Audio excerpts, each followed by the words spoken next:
జాను నిన్నే. జరుగమ్మా, తప్పుకో జాను.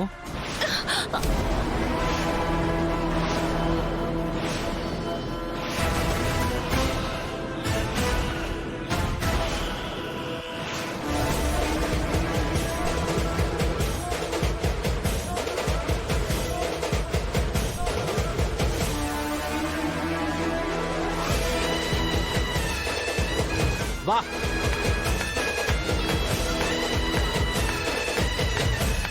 సూపర్. అంటే సీమంతం కీర్తికా?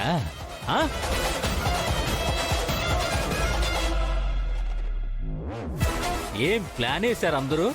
అంటే కీర్తి కడుపుతో ఉందన్నమాట. శభాష్.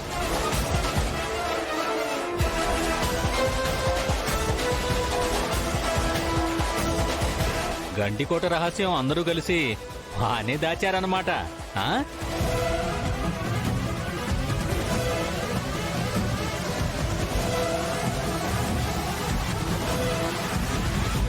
కూతురికి సీమంతం పెట్టుకొని బసవరాజు గారు, నీలాంబరి గారు బయటికెళ్లారంటే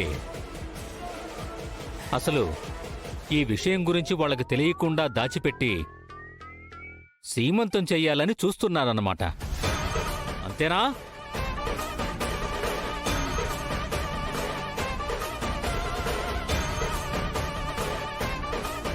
శభాష్, బాగుంది.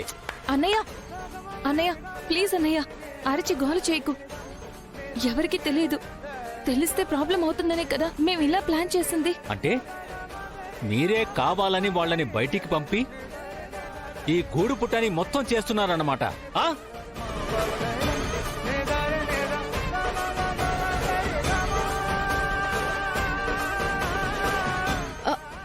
అవునన్నయ్య, వాళ్ళకి తెలిస్తే బిడ్డ ప్రాణాలకే ప్రమాదం. అందుకే ఎవరికి తెలియకుండా ఇలా చేయాల్సి వస్తోంది. దయచేసి అర్థం చేసుకో ప్లీజ్.